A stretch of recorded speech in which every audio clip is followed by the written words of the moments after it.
یزید حج بیت اللہ کے بعد مدینہ المنورہ آیا اور شراب کی ایک مجلس بپا کی۔ حضرت امام حسین رضی اللہ تعالی عنہ جب وہاں پہنچے تو شراب کی پھیلی ہوئی بدبو کو محسوس کرتے ہوئے فرمایا، یہ بو کیسی ہے؟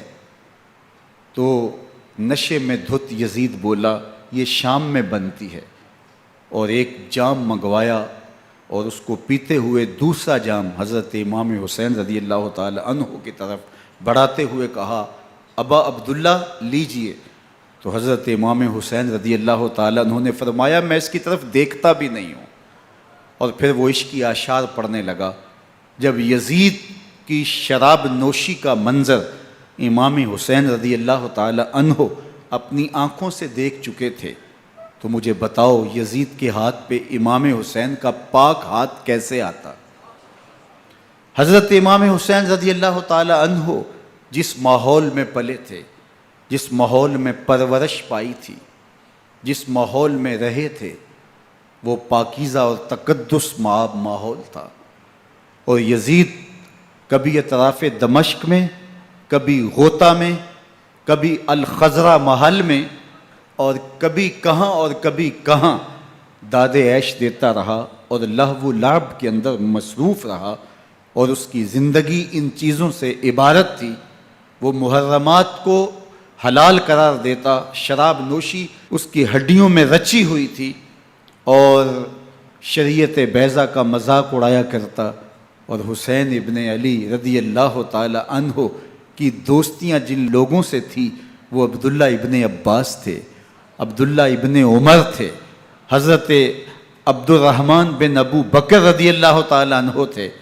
یزید تو جوا کھیلتا رہا، یزید تو قمار بازی کرتا رہا، یزید تو شراب نوشی کرتا رہا، اور حسین ابن علی مسجد نبوی کے منبر میں حضور کے پہلوؤں میں بیٹھتے رہے۔ اللہ اکبر! حسین کے لیے پیغمبر کے سجدوں کو طول دیا جا رہا ہے۔ حضرت سیدہ فاطمہ الزہرا رضی اللہ تعالی عنہ کے گھر کے قریب سے گزرے تو حضرت امام حسین کے رونے کی آواز آ رہی تھی، تو آقا کریم علیہ السلام نے فرمایا کہ فاطمہ حسین کو چپ کرواؤ، اللہ تعلمی ان بقاءہ یوزینی، تو جانتی نہیں حسین کا رونا مجھے دکھ دیتا ہے۔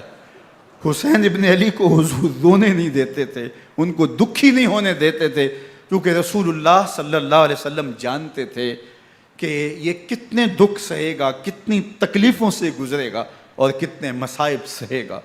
زمانے نے وہ گھڑیاں بھی دیکھیں کہ حضرت حذیفہ بن یمان رضی اللہ تعالیٰ عنہ فرماتے ہیں کہ میں حضور کی خدمت میں نماز مغرب کی ادائیگی کے لیے حاضر ہوا، اور میں نے یہ اجازت خاص طور پہ اپنی ماں سے اس شرط پہ لی تھی کہ امی آپ مجھے اجازت دیں، میں حضور کی خدمت میں حاضر ہوتا ہوں، مغرب کی نماز بھی ادا کروں گا، اور پھر حضور سے عرض کروں گا حضور میرے لیے اور میری ماں کے لیے بخشش کی دعا کر دیجئے۔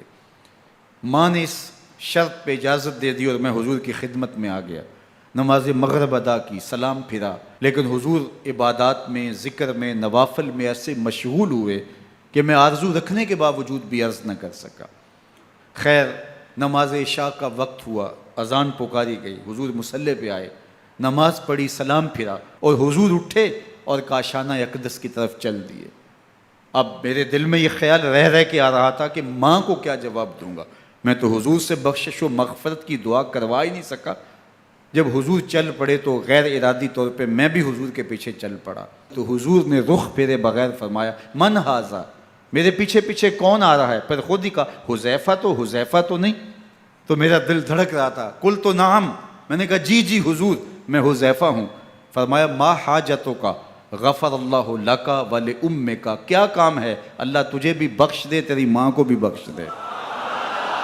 اب جو کام تھا وہ جنبش لب سے پہلے ہی ہو گیا، یہاں تو لفظوں کا سہارا بھی نہیں لینا پڑتا، وہ بند لبوں کی بولیاں بھی سنتے ہیں۔